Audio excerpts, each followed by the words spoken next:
I want to talk about Crimson Desert today. The new game by Pearl Abyss, the new single-player action RPG that's coming out. If you don't know, Pearl Abyss made Black Desert, that very popular MMO, which I played a ton of. It was a fantastic game. So I'm definitely looking forward to what they're doing with a single-player game this time around. I've been watching every trailer, gameplay footage, every interview, Luke Steven, people just going over and trying the game just recently, and I got a lot to talk about. And it's all looking very, very good. So I want to talk about what we're going to be expecting later this year when it releases. So to start, let's talk about the setting. This game takes place on the continent of Pywell in the same universe that Black Desert is currently taking part in. It will have a bunch of different biomes, snow, foresty areas, blazing deserts, ancient castles, floating skies, and then it's all built on Pearl Engine's next generation engine, the Black Space Engine. Environments are dynamic, you have their day-night cycles, changing weather, interactive ecosystems. It's designed for immersion, so a lot will be going on.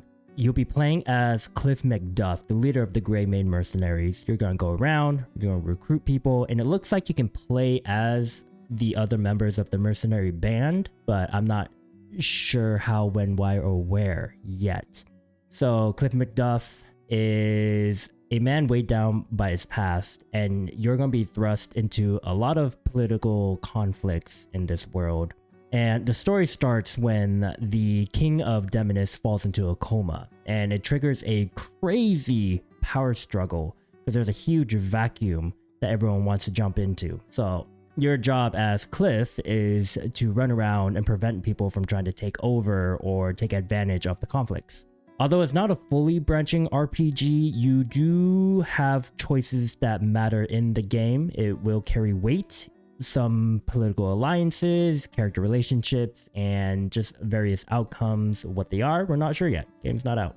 The narrative will focus on some redemption, leadership struggles, betrayal, and personal journey for Cliff.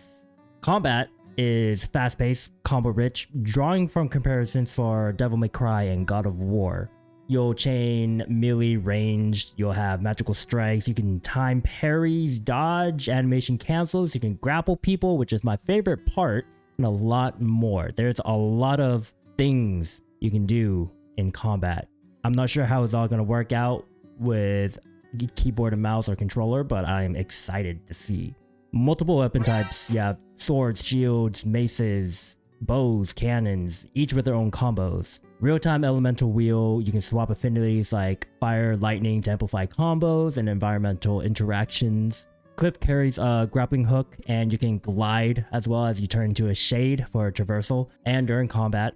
Physics-driven combat, you can pick up pillars with the levitation spell to hit an enemy. You could use siege equipment, you could throw enemies, you can turn environments into a weapon, which is fantastic. There is a lot of videos with boss encounters right now, the Stag Lord being one. I think there was the Queen Crab. A lot of them show what you can do during combat, and it is insane. There's going to be a lot of cinematic spectacles and some crazy battlefield chaos. You're going to be running through wars, preventing sieges, breaking sieges. It's going to be great.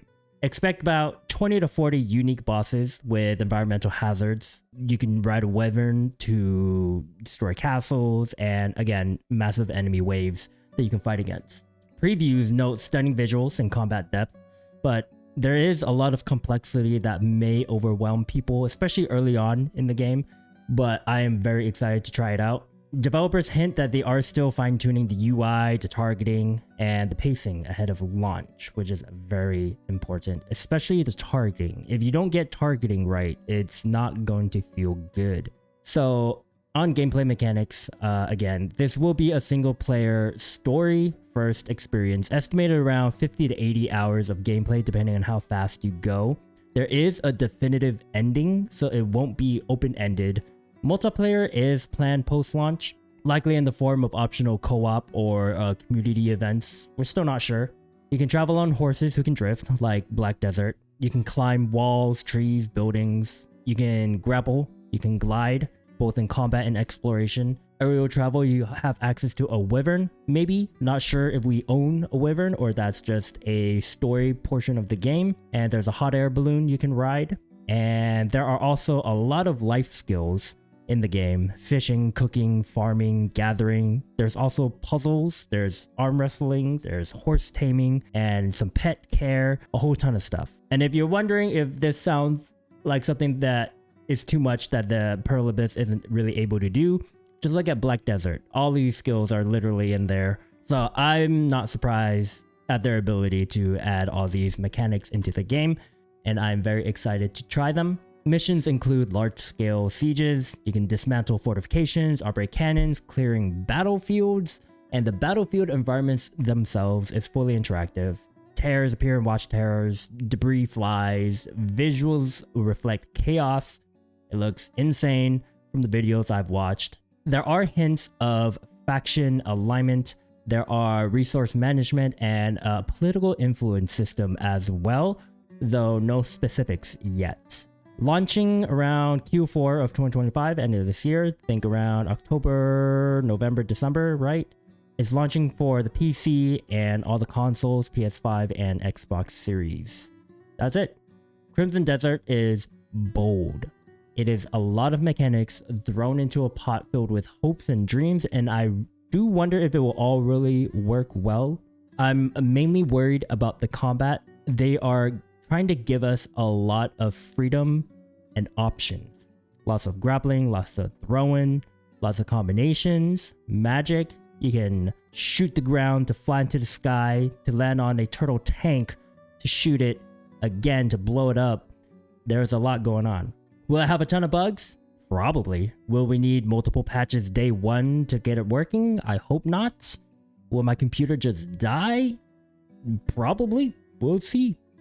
I've always loved Black Desert and its combat. The game looked amazing with really fun gameplay, from the combat itself to the resource management system to all the life skills. Black Desert was great. So I do believe that they can do this, seeing how fantastic and complex Black Desert was. One thing though, I do hope they improve the story and storytelling, because still to this day I have no idea what the narrative of Black Desert is. If Pearl Abyss delivers on this, staying polished, fine-tuning the complexity, and weaving emotional narrative with combat, it could be a new major RPG landmark in 2025. Thanks for making it this far. If you're into deep action RPGs, massive open worlds, or just curious about how Crimson Desert will shake out, hit the like button, subscribe, ring the bell so you don't miss my future deep dives. Drop a comment. What are you most hyped for? Grappling combat, siege battles, exploration, story beats, life skills. Thanks so much for watching. It's crazy to see Pearl Abyss pivot from MMO to solo RPG, and Crimson Desert feels like their boldest experiment yet. I'll have more when new footage drops, so stay tuned, stay hyped, and I'll catch you next time. Bye.